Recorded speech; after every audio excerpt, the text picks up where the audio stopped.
মার্কসিস্টদের লেখা পড়লে আমরা জানতে পারবো যে প্রফিট কিভাবে তৈরি হয় তার একটা নির্দিষ্ট থিওরি আছে।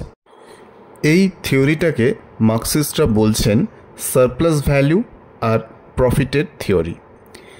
জিনিসটা অনেকটা এরকম, একজন লেবারারের যে ওয়েজ বা মজুরি প্রাপ্য সেটা মালিকপক্ষ দেয় না, কিন্তু লেবারের তো একটা তার লেবার বা তার পরিশ্রমের তো একটা মূল্য আছে বা ভ্যালু আছে, সেই ভ্যালুটা মালিকপক্ষ লেবারারদের দিচ্ছে না।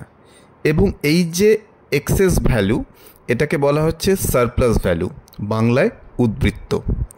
মালিকপক্ষ এই সারপ্লাস ভ্যালুটাই নিজেদের কাছে রেখে দিচ্ছে, সেটাই তাদের প্রফিট হয়ে দাঁড়াচ্ছে। মনে রাখতে হবে যে আমরা একটি ইন্ডিভিজুয়াল কেসকে নিয়ে ভাবছি যে একজন শ্রমিকের কাছ থেকে কিভাবে মালিকপক্ষ প্রফিট করছে। এবার ভাবতে হবে যে একটি বড় কোম্পানির একাধিক ফ্যাক্টরিজ থাকতে পারে এবং তাদের লক্ষাধিক লেবারার্স কাজ করতে পারে। জাস্ট ভেবে দেখুন, কোম্পানি কিন্তু প্রত্যেক লেবারারকে দিয়েই সারপ্লাস ভ্যালু অ্যাচিভ করছে একটু একটু করে।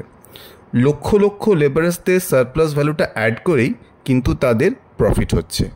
সুতরাং সেটা যে কোটি টাকায় পৌঁছবে সেটা ভেবে অবাক হওয়ার কি আছে। আর একটা কথাও বলা ভালো, ফ্যাক্টরি মানেই কিন্তু ঘটাং ঘটাং আওয়াজ, ধোঁয়া আর কিছু মানুষ ঘামতে ঘামতে কাজ করছে, এটা ঠিক নয়। আইটি কোম্পানিজগুলো বা এমএনসিগুলোতেও কিন্তু একই সিস্টেমে প্রফিট করা হয়। সেখানে মানুষেরা এসি অফিসে বসে দিনের পর দিন কম্পিউটারে কাজ করে, সানডেতেও কাজ করে, বাড়িতে গিয়ে ভিডিও কনফারেন্সেও কাজ করে, কিন্তু তাদের পরিশ্রমের যোগ্য স্যালারি তারা পায় না।